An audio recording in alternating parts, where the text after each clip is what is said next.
Berjuta-juta tahun dahulu, bumi hampir tidak dapat dikenali. Sebuah benua bercantum menjadi satu daratan besar, dipenuhi kehidupan yang menakjubkan dan juga menakutkan.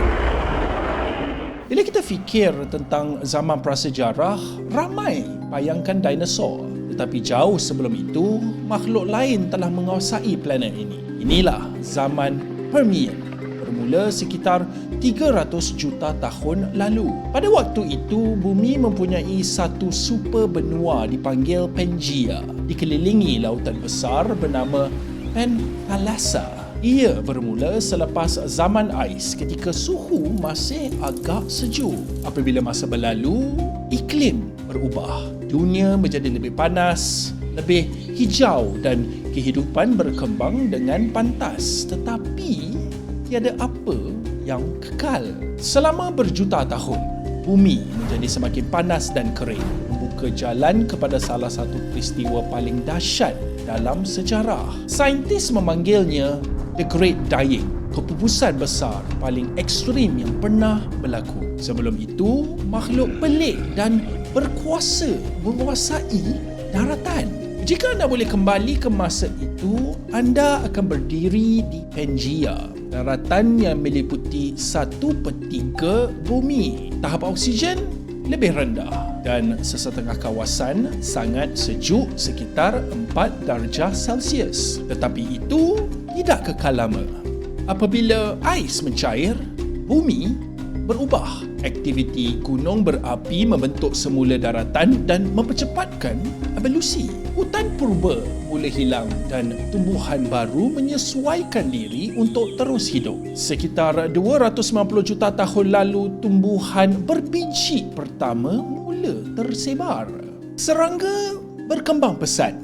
Ada yang kelihatan seperti sekarang, seperti kumbang dan cengkerik. Ada juga yang jauh lebih besar seperti lipas, gergasi. Tetapi mereka bukan penguasa sebenar. Mangsa utama seperti Dimetrodon menguasai daratan. Panjangnya hampir 5 meter. Dengan sirip besar di belakang, ia mengawal suhu badannya melalui struktur tersebut. Kemudian, Therapsid mengambil alih. Ini adalah reptilia yang menyerupai mamalia dengan rahang lebih kuat, gigi lebih tajam dan pergerakan lebih maju. Pada masa yang sama, bumi terus memanas. Suhu meningkat, gunung berapi melepaskan gas ke atmosfera dan persekitaran menjadi semakin tidak stabil. Di lautan pula, jerum purba dan ikan awal menyesuaikan diri untuk terus hidup. Di darat pula, muncul makhluk seperti Listosaurus, herbivor kecil yang kuat dan tahan lasa. Satu lagi spesies, Cynodon, kelihatan seperti mamalia awal. Tetapi, sesuatu yang berbahaya sedang berlaku. Tahap oksigen jatuh sehingga sekitar 10%. Pada masa yang sama, suhu terus meningkat, menjadikan bumi semakin ekstrim. Kemudian, sekitar 252 juta tahun lalu, semuanya runtuh.